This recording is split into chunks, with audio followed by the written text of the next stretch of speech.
Good evening, Sandites. Welcome to District Dialogue. Our topic tonight is early childhood education. We have some really exciting news to share with everyone tonight. So I'm going to be introducing our people. I'm going to start at the other end of the table. Kristen Arnold, our Assistant Superintendent for Human Resources and many other hats for sure. Next we have Mr. Sean Beard. He is our Executive Director for Teaching and Learning district-wide. We have Ms. Julie Wagner. She is one of our amazing pre-K teachers at the Early Childhood Education Center. And then last but certainly not least, it's just great fun to introduce our new principal at the Early Childhood Education Center, Ms. Morgan Douglas. Hello. Yeah, so we're excited that you're here. So excited. I'm going to share a little bit about you. So I've known you for a long time. You were, really a long time, long time, which probably is very revealing about my age. But nonetheless, she is a Sandite, graduated in 2010, has started her teaching career actually at Owasso Public Schools in special education. Came back home. We're very excited about that, and spent some time at Angus Valley Elementary teaching, and at the same time went back and got her administrator's degree and certification to become a principal. So she's been kind of modeling some strategies from Angela Noel at Angus Valley, and I'm going to just shift and we're going to let you say a little bit about yourself to our folks. All right. Well, hello. Again, I'm Morgan Douglas. Super excited to be the new principal at the Early Childhood Center. I know it's going to be an amazing year. So a little bit about me is, yes, from Sand Springs, lived here my whole life. So I'm super invested in the community. I'm married to my wonderful husband, Michael. We've been married for 5 years. He's also a teacher. And we have an amazing son. His name's Dak, and he's 1 year old. So we have an awesome family, extended family.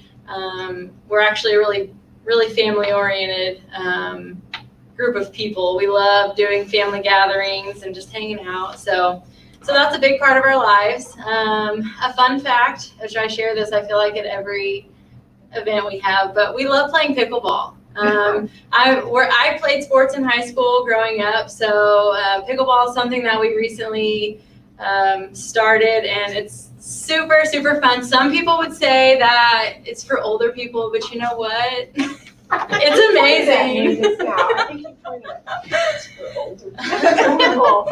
Like we should play. So yes, that's just a little bit about me. I am a leader. I love leading. I have led in my classroom the past 6 years. It has been the most wonderful thing. I'm very sad to leave the classroom, but I'm very excited to step into this new position and help teachers and support parents and support students. So that's my new role. I'm excited to be in this building because this building is so unique. You don't see these very often. The fact that we have all pre-K in the building, 10 plus teachers teaching all the same grade, and so how amazing is the collaboration? It's just awesome, and the facility is top of the line. All the classrooms have furniture and restrooms, all to pre-K size. So that's just an amazing feature of the building, and it's the first place that your child will become a Sandite. So that warms my heart to say, and we want you to have a great experience at the ECEC because we already know they're going to be going to an amazing elementary school. So we want them to start out just at an amazing pre-K center. So let's talk just a little bit about the history, because we actually opened up that new facility in September 2009, Morgan. And so Wait a minute, that's a year before she graduated. I know, right? I actually was going to say that, like she was still. And she's calling us old? That's what I'm saying, whatever. Anyway, I'm sure pickleball is super fun. I actually put her on the spot when we introduced her to leadership, and I said, tell us a fun fact. And typically people pause because who can think of a fun fact about yourself? But she came up with it pretty quickly. So I was super proud. Probably the reason you were hired. It's Richard's mom that plays, right? It's Richard's Yeah, mom. that's why I said it. Yeah. Okay. Well, now you got in super big trouble, actually. So we started the Early Childhood Center through a collaboration with Community Action Project in 2009. They've been a really great partner, honestly, over the years. We are our own entity, though. So the Community Action Project is really better known as CAP. They are a separate entity, and they serve birth to 3-year-olds for income-eligible families. And then Sand Springs Public Schools really services all of our 4-year-olds in one building. A little bit different than it was last year in that last year we had 2 satellite sites that housed 1 class of pre-K. Those were located at Limestone and Ames Valley. But we are now able to have a broader footprint in our Early Childhood Education Center, and very excited about drawing all of those folks back in the building to really offer a very seamless type of learning environment for all of our youngest stand-ups. So I love the building. You're right when you talk about the space being very conducive to little people size, and we are so proud of the amazing work our teachers do. Pre-K is really different in terms of how we deliver education. And so I do want to shift to Ms. Wagner. She has been there a while, so I'll let you tell a little bit about yourself as well. But then I really want to hear about why you left pre-K. I want to hear about that. Hi, my name is Julie Wagner. This is my 8th year teaching and my 8th year at ECEC. I have loved every moment that I've been at school. I have 2 daughters, and they are Sandites. They attend Pratt Elementary, and I am married. And we have recently moved to Sand Springs about 3 years ago because we just loved the community that we saw when parents would come into our classroom. We just had a great time with that. But I think the importance of pre-K is we are getting our little learners ready for kindergarten. All of the teachers and admin at ECEC, we do get together with kindergarten, so we collaborate with them so we know that we are teaching the things that we need to get them ready for kindergarten. We do have Oklahoma State standards that we teach from. We do teach social and emotional skills to the kids with a lot of centers that we have. And we do teach them early learning for reading and writing. We use those little muscles and gross motor skills that we teach them in PE. And one thing that we try to do is get the kids ready for kindergarten, especially with behavior management. So just teaching them how to calm down, or the social skills that we have. Little ones like to not use their words sometimes, and so we try to have them make sure that they can go to kindergarten ready for talking with their friends and behaving for their teachers. We have a lot of things that we teach them so they can learn to be adventurous. We teach them questions, how to social problem solve. So I've had a lot of great things going on at ECEC for the last 8 years. So when I talk about early childhood education to people in the general public, you get a lot of comments about, well, they play all the time. We do. And so I try really hard to educate people about why that is so important and how you literally utilize this act of playing in a directed way so they're capturing new skills. And socialization is really important at that age because they are learning how to be a friend and how to take turns and how to communicate, use their words versus actions to get what they want and solve problems. And so when people say that to you, they say, well, you're just playing with them. What would you say? I know I see that offended. Well, sometimes I don't feel like pre-K gets enough great attention. Sure. We do play, but like I said before, that is how they learn the social and emotional skills to be ready for kindergarten. We do teach math, Right. And nature and science. They learn how to build, and that's problem solving with blocks. We have a great time with music. I don't sing very well. I don't sing very well, and I get a few giggles, but we have great singing in our classroom. And the gross motor skills, we have a PE teacher this year. So Pre-K teachers kiddos are very forgiving, aren't they? Yes, they are. You don't even have to really sing well. Yeah. Because they just love that Yeah. interaction, which is true. So maybe I could do it, probably not. I just been here teaching kindergarten. Personally, I think that is the hardest Yeah. thing to do. So lots of respect for our folks that have an energy level that it takes to really teach pre-K. You said something about building. And so I just need to kind of launch into Mr. Beard's world a little bit. We've been really proud of our STEM education initiative over the past 5 or It's been about so 5 years, yeah. years. And so interestingly, when we started that out, we were thinking STEM education should be planted in the secondary level. And very quickly, at least me, I got called out for really, you have to build a foundation early. So exciting news for this year. So for about the past 4 years, we've had Project Lead the Way STEM curriculum in our elementary sites, at all 5 elementary sites. STEM meaning science, technology, engineering, and math. And that's called Project Lead the Way Launch. And we found out in the middle of last year that there's Project Lead the Way pre-K curriculum. So we're purchasing pre-K curriculum for the ECEC. Yay. And we have a teacher there that's qualified to teach that, and we're going to train some others, and we're going to be putting STEM curriculum into the hands of our 4-year-olds. Okay, so I'm gonna put you on the spot. Can you do it? I hope so. You've planned activities for a multitude of 4-year-olds Yes. over time. So what materials might you use to teach students how to build, say, a bridge? What could you use? Besides blocks. Blocks are too easy. But what could you use? We have used marshmallows Okay. and toothpicks, Pringles, Okay. cans. Wow, We've used those okay. boxes. Of I mean, course. there's many supplies that parents can give us to build robots in school. So I mean, there's a lot of things that don't have to be purchased Right. to help with the STEM. Yeah, so they Yeah. really, it's about vocabulary for them, and they're just words, and so we build vocabulary. One of my favorite trips down the hallway at ECEC, it's gorgeous, first of all, I just have to sit Yes, it up in front. But there were STEM projects in the classroom, much like you would see at any of our elementaries. Yes. And so all the toothpicks and marshmallows built in bridge, it was the coolest thing, like, Yes.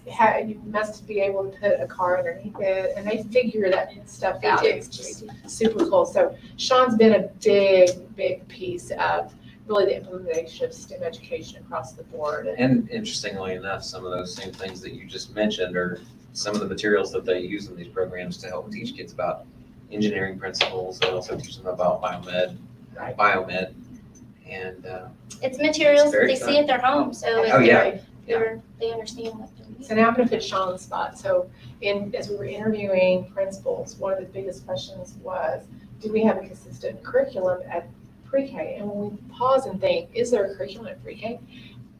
How would you respond to that, Sean? thanks for putting me on Are the you spot. on the Yeah, so being the secondary guy in the room, that makes it a little bit harder. There is curriculum in the pre-K, so definitely is. But I think that at that age, there's a lot of other things that work their ways into the curriculum. Play is part of that, and discovery is part of that. So it just looks a lot different at the pre-K level than it does when you go into the elementaries. People have this misnomer of curriculum being a textbook, Right. lots of words. And so you mentioned standards, and of course, at the State Department of Education, there are standards specifically for the developmental age of 4-year-olds. And so that is what we do. We Yes. have PLC groups that you guys participate in weekly, so you're collaborating and formulating a consistency with what you're trying to teach. So amazing staff. Kristen Arnold is kind of the resident expert on enrollment. And so right now, how many do we have enrolled today? We currently have 180, last I checked, pre-Kers that will be joining us. We were at like 210 last year, but we know that number is going to rise, and we're excited about that. The beauty about Sand Springs compared to other districts, I mean, there's so many great things about just the facility and the teachers that we have out there and the camaraderie.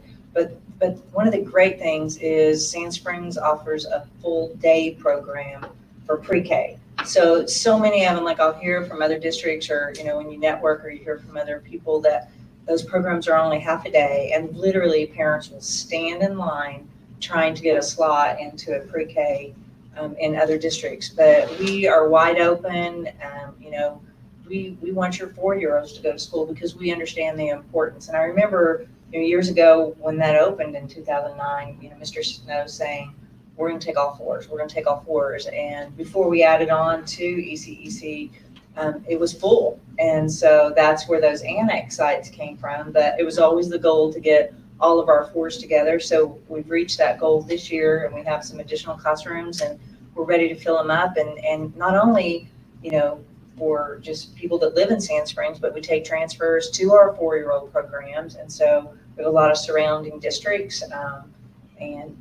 But we have all day 4-year-old program, and we have some extended things that we'll talk about here in just a few minutes to help them. And so if you're interested in your 4-year-old going to the Early Childhood Education Center, just contact Sand Springs Enrollment, and they'll set up a meeting. We're trying to practice keeping you safe, healthy. So if you'll call them, they'll set up an appointment to get you or to get your 4-year-old, not you, but to get your 4-year-old enrolled, and tell your friends about it. If you have a transfer student that you want to transfer into us, let us know, and we'll get them in. And we're going to take as many as we can take because we know how important it is to have 4-year-olds educated. Sometimes I want to enroll in pre-K, honestly, because you have your own little space of a fenced outdoor patio area, so even in the rain you can take children outside, and then just all the fun.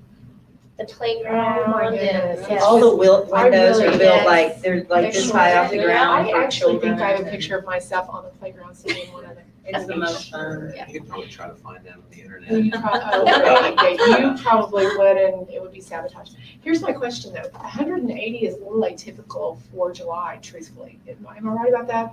That is atypical. I mean, it just depends on year to year. And so, but we know that the closer we get to school, when school starts, we know those numbers really kind of skyrocket. But the sooner that you enroll, the sooner we know how many teachers we need to hire. And with that said, I know that sounds like a huge number, but pre-K is really capped at 20. You can have 21. It's not very often that we do, but we usually try to keep 20 plus. Our early childhood education teachers, those pre-K teachers, have an assistant that's in the room with them. So it's really 2 to 10 normally, 1 to 10 or ratio, 1 to 2 to 10, 20, yeah. 1 to 10 ratio. Right, within the classroom. And so it's just really beautiful, and the kids, it gives them more attention because it's not just one person in the classroom. And like you said, you're managing, you're looking at behaviors, and we identify kids, and if your child has special needs or whatever, those needs are met there. We make sure that that's where we start taking a look at what can we do to help them, and what things can you do to help them. And so we have a full-time special education teacher on Yes, we do. board, plus a speech pathologist that serves just ECEC on site. And when I say 180 is a little atypical for this time of year, usually it's a lot less, because what we find is people wait a little bit to the last minute to enroll. And so in August, we'll see a spike in enrollment, which, of course, our goal is to serve all fours. It's a little bit lofty probably, but we know that pre-K is important, and we've made it that I know you're going to say something. I have been there almost, this will be my 8th year, and every year we've had a wait list. Mhm. So got to get those kids enrolled. So. Absolutely, and it's pretty easy to do that. All of our teachers, you are HR, you know what requirements for pre-K. So talk a little bit about certification. Well, certification for it's early childhood education, which means they can teach pre-K through third grade. And so it requires a certified teacher. But with that said, those teachers, teachers are snapped up pretty quick. We all know there's a shortage in educators. And so we want to hook and reel those people in early, so we have the best top quality teachers for our students. And so that's one reason, not only pre-K, but any class that we have parents that pre-register, get pre-enrolled, and that also enroll early, so we know we can have our classes set. So that's pre-K through 12th grade. So we're excited about the new year, and really, Ms. Arnold is really kind of overseeing enrollment, but truly the Enrollment Center really is the best place to call to onboard. So that's a good thing. So I would, if you're interested, please give us a ring. So let's talk about, Morgan, one of the things that impressed in your interview, Morgan, is your vision for how you're thinking through how to handle future, how we can make it better, obviously.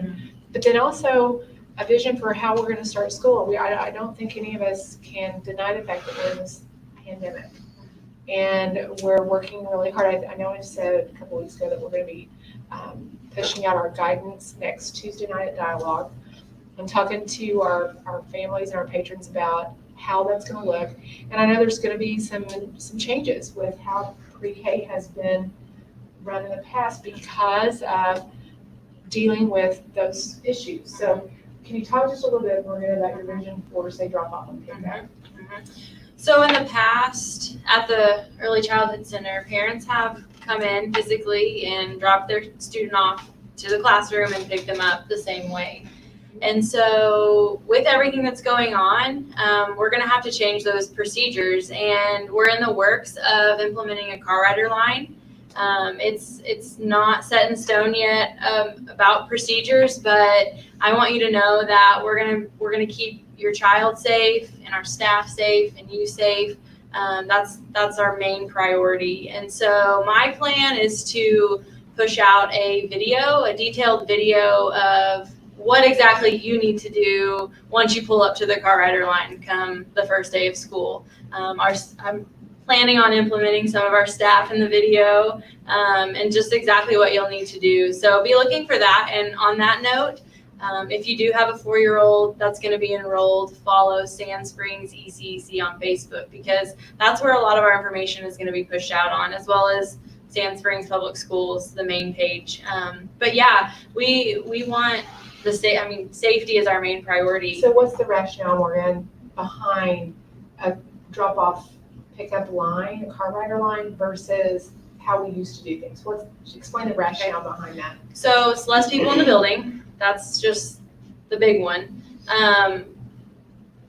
Just less hands touching everything. And so my plan is for parents to get their kid out of the car seat if they're still in a car seat, and just basically hand them off to a teacher or a teacher's aide who's on duty, and they will physically walk them into the classroom. So I mean, it's less germs inside the building, that's Right, for exactly. sure. Yeah. And you'll see that next week as we start unveiling our guidelines, how it's important for us if we're going to have school and we're going to teach children. It's really important to adhere to some guidelines that makes us capable to do that, to minimize health risk, and that would be the reason.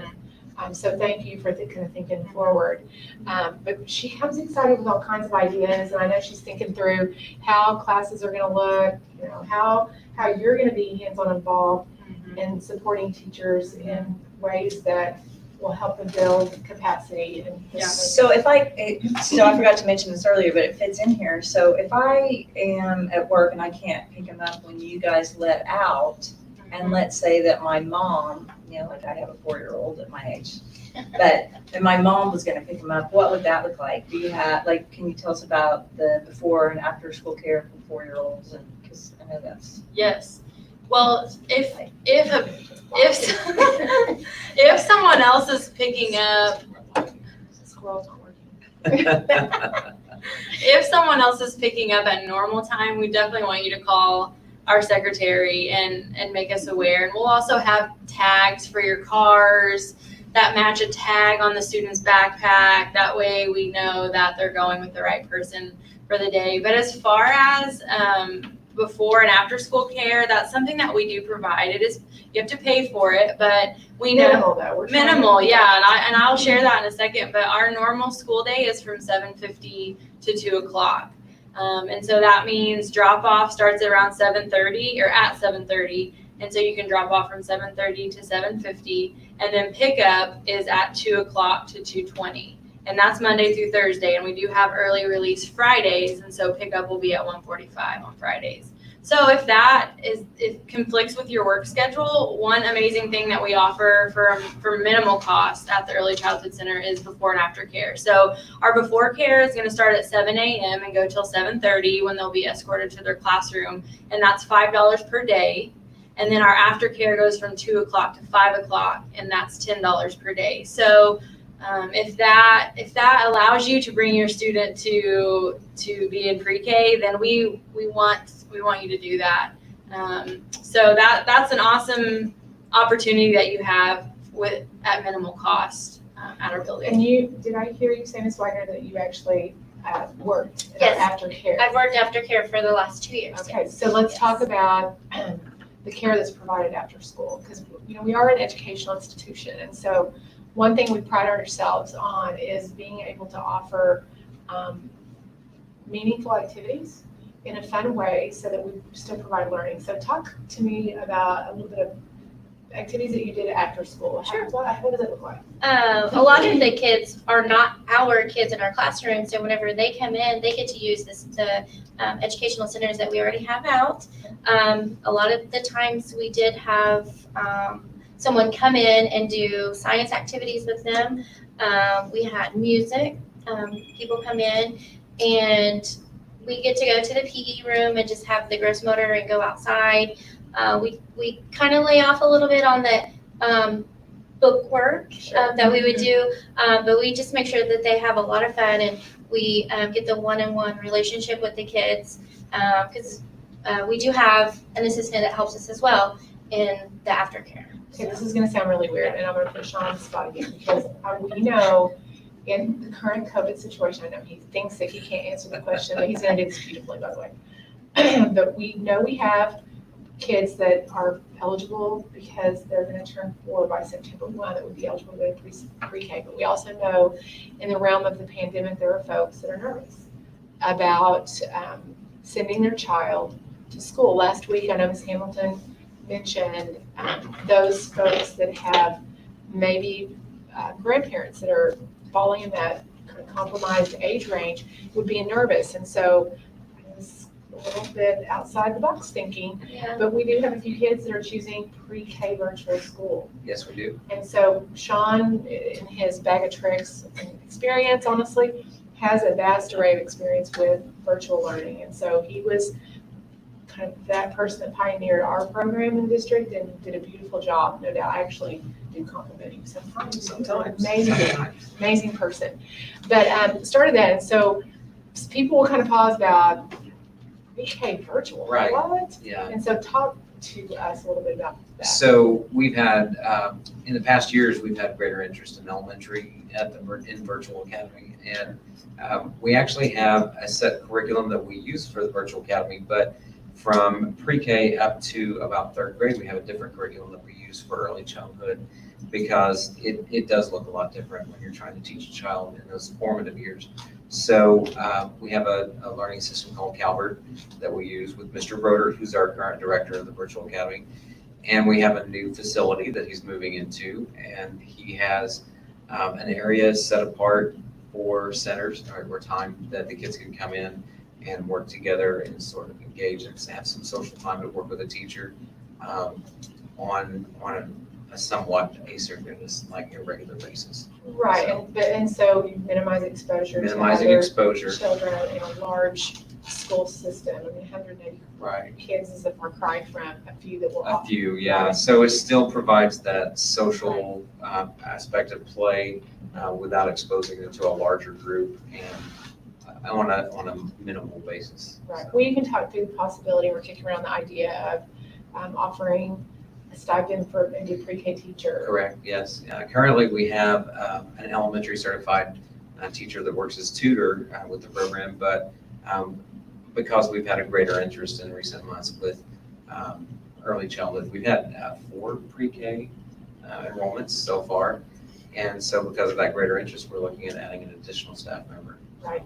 Now, you're a parent as well, as is. I am. And so talk about your experience at the Early Childhood Education Center, because I know you had some children. I did. Actually, my daughter, who's now 15, was one of the first students at the Early Childhood Center when it opened, but all 5 of my children have had the same pre-K teacher. It was Miss Wendy Payton. If she's watching, I've just outed her as a longtime teacher with the district. But yeah, we've all of our kids have been through Sand Spring schools from pre-K on up, and so there's 5 of them. So I have a 10-year-old, a 15-year-old, an 18-year-old, soon to be 18-year-old a 20-year-old and 22-year-old.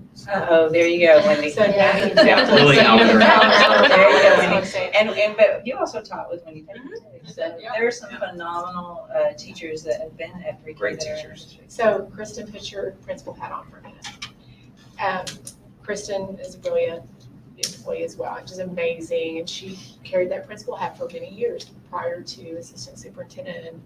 And I will describe, because you were at elementary school, serving K-5, you even were at Pre-K Angus. through 5. Absolutely, and At so, Limestone and Angus. So talk to our folks about the difference between what you see with children that come into kindergarten with pre-K experience, excuse me, versus children that have not been to school.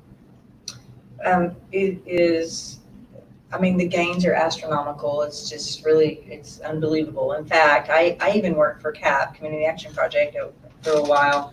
And so the growth just from being around other children and having that opportunity and what's teaching, and it does look a lot like play. Our standards have gotten a little harder, and a lot of teachers will tell you that they feel there needs to be more play, but we also have phenomenal teachers that kind of put that back in a different way. So the kids are learning, but they don't really know they're playing, but they're learning while they do that. And so if you're a parent, you ever have that question, just talk to a teacher about really what that was, why they were doing that. It even happens in middle school. Some parents are like, why are they stacking golf balls?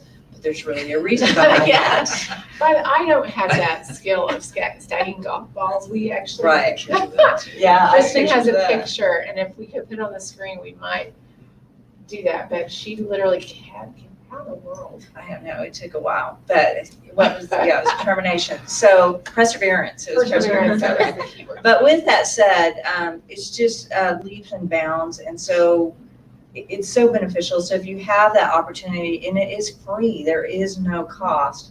And I get it, the before and after care, there's a little bit of cost, but if you go and you look at the statistics for what benefits there are for your child to go to preschool, it's just phenomenal. We used to pull statistics from our pre-K kids and follow them long-term to see their performance on the third grade reading test and try to determine differences, and you will see some significant differences in children that have attended a pre-K program versus those that have not. And so what I love about our district is it's free.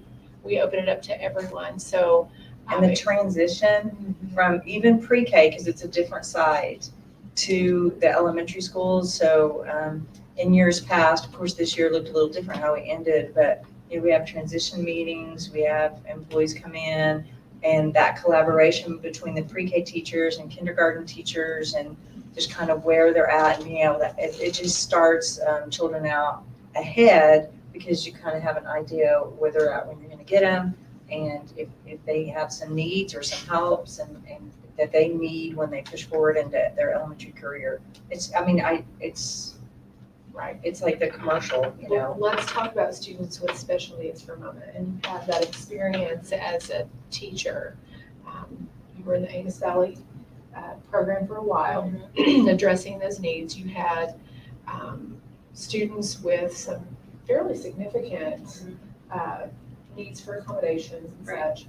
I actually was the special ed director years ago, Morgan. I may have not have known that. But what's nice about it, and for parents that maybe have children with special needs, that they can qualify for services at actually age 3, which is a year prior to being in our 4-year program. However, because it's a public school system, by law, we are able to serve our 3-year-old students in that way. And so talk a little bit about your vision for just appropriate placement of students that have special needs in a pre-K setting, what that might look like in your mind, because we do have a teacher, obviously, that could offer some pretty significant service delivery models, but for the most part, what is your thought about? So the special ed director, Carrie Schlehuber, and I have already talked about kind of a vision for where the special ed program is going to go at our building. And there is a certified teacher in there, and there is also teacher's aide. So it's the same as every other classroom. And we really have the vision of obviously meeting your student where they're at, whether that looks like some direct instruction in the special ed setting, but also we want that time in the general ed setting so that we implement early intervention so that we could maybe get them more on track and ready for that transition to kindergarten. I'm a firm believer in early intervention, and I think having our special ed students with the teacher's aide or co-teaching with the certified teacher and another certified teacher, I think that can be huge for our students who have special needs. And again, I've taught special ed. That's all I've taught. I have a special place in my heart. So for those of you with students with special needs, I want you to know that they're going to be well taken care of, as well as every other student. But I do have a special place in my heart for my special ed babies. As we start, the reason I mentioned that honestly is we start capturing, kind of visioning forward different ideas about how we can have different models of education for kids. That's one of the questions that we get many times. In fact, last week when we did our dialogue for Virtual Academy, one of the questions was, how can you serve my student with special needs? And so we do, even in Virtual Academy, have a special education teacher that it will be on site full time. And so I think as a district over the course of time, they tried really hard to accommodate. And we do know that the general education setting, to the largest extent possible, is the place that we want them to. The last couple of times we talked we talked a lot about virtual, but one of the things that we really talked about was blended. And so you don't want to get it too confusing with a pre-K-er, but there's no reason why they couldn't be, and if COVID wasn't your concern, but you really just wanted your child at home, there's no reason why you couldn't have a set time that you would enter into a pre-K classroom, maybe for when they did the music part or the Project Lead the Way. Of course, it takes a lot of collaboration with that regular classroom teacher, and you don't want them in and out, like all the time. It have to really be consistent, but there's something to be said because it's also helping to provide that social, emotional, and that opportunity to learn with other kids around. Right. So. We're going to pause, and if you have a question, I know that there's a form you can submit questions to. So at any time, if anyone that's listening has a question, please go ahead and submit it. But I'm seeing one, and maybe Julie, you're the best person to answer this question. They're asking, what is the communication like between teacher and parent at the ECEC? Whenever you guys were talking about the drop off and pickup, I was like, oh, I need to say something. Principal has always told me, you don't have to raise your hand. I know that in the past we would have the parents come to our classroom, and that was a great time for parents to see us, and they would say, I have a problem, or I need to ask you a question, and they're going to miss that, and I as a teacher is going to miss that too. But we do weekly newsletters, and we send home Glow and Grow cards just to let them know how their parents or their child is doing. I have a Facebook page that is private for my kids, so they can see anything that is going on, or if I missed something on my newsletter, that they can go back and see that. We take a lot of pictures, and we love to post those for the families. But definitely newsletters are the way that we communicate with parents. Email, calling, calling if their child had a great day, and sometimes we have to call if they had a hard day. But we definitely think that communication with parents in pre-K is very important. The truth is, we know parents are an intimate part of their child's education. And they're nervous too from the age of their child. Absolutely. It's hard to drop off a 4-year-old. I remember that feeling when I dropped off mine. But it's very important. I know that you guys spend a lot of time making sure parent-teacher conferences go off without a hitch and encouraging people to ask questions. It might look a little different this year. We discovered this idea of virtual meetings and have been pulling those off quite well. Lots of virtual meetings. Lots of virtual meetings since, goodness, March. I will say, if Carrie Slakehuber were here tonight, one of the big questions was, how do we conduct an IEP meeting, and how do we make sure we continue parent engagement really across the district? And one of the interesting, I think, findings, at least for me, was discovering that it's that element of convenience of not having to come to school to meet, but I can still see you face to face and communicate, is really powerful. So when we use the word meeting, we've really had to kind of recalibrate our language and our vocabulary to think about what that actually means. And so meeting face to face doesn't necessarily have to be what we're doing right now. It really can be in a virtual setting. We have the capacity through technology to do that. I actually said that today in a meeting this morning. So the question's not up here, but I was asked this week, and you can talk to us about that, Ms. Warner. What does lunch look like for a 4-year-old at ECEC? Because there's not a cafeteria. We do not have a cafeteria. Right, what does that look like? Our lovely lunch ladies will bring our hot lunch to our door, and we do eat in the classroom. Before we did it as a class, close together, but we'll probably have to figure out how we're going to do that. I like to eat with my kids, so that is whenever I eat my lunch, but we do eat lunch in the classroom. We give them about 25 to 30 minutes. It's kind of a long time, but we teach them how to open containers, how to ask for help. Oh, you don't need to, lean back in your chair. I mean, we're learning while we're eating lunch. And at the end of the school year, we kind of teach them how to carry the trays like in kindergarten. You have to learn how to pick You up do after have yourself, you don't do you? have to Yeah. learn how to do those things. So we try to teach them lunch in the classroom. Can my child bring their lunch? They can bring their lunch. We have a lot of kids who can bring their lunch, but we are peanut free. So no peanut products, but they do have tasty non-peanut butter. I technically have never eaten it, but I have a lot of kids that have always done that. And just, I think before school starts, if parents could teach their kids how to undo a Ziploc bag or open their chips without them, because it does happen. So, pinch and pull. So Right. we See, teach you them have that. language. Yeah. You have to learn Pinch and pull. all of that Yeah. language. But it's true, Yeah. prerequisite school Yeah. skills before you come to eat. And we do have breakfast in our classroom. We ask if they're not going to eat breakfast, that they can come in and do center time for 20 minutes.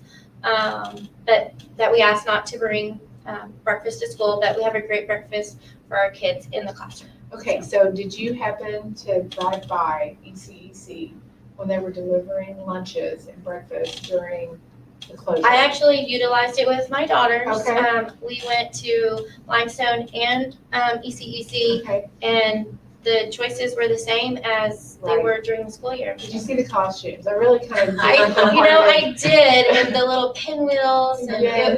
the ladies made sure that the kids were smiling, and So, they missed them a lot. One so. of my favorite Yeah. stories during the closure time, if that, can you have favorite stories during closure? I'm not sure that's okay. Will allow. We'll allow one tonight, but Kimberly was dressed up. She also comes in and does, I know, she's Annie the squirrel. That's a whole other story. We're not gonna talk about it yet. Comes to my office and she's totally, it's April something, maybe even May. And she's dressed full-blown elf, green, Santa hat, and she's so proud. She does a little study of that work. one. That was the greatest thing ever. I'm like, what are you doing? She goes, it's Christmas in April.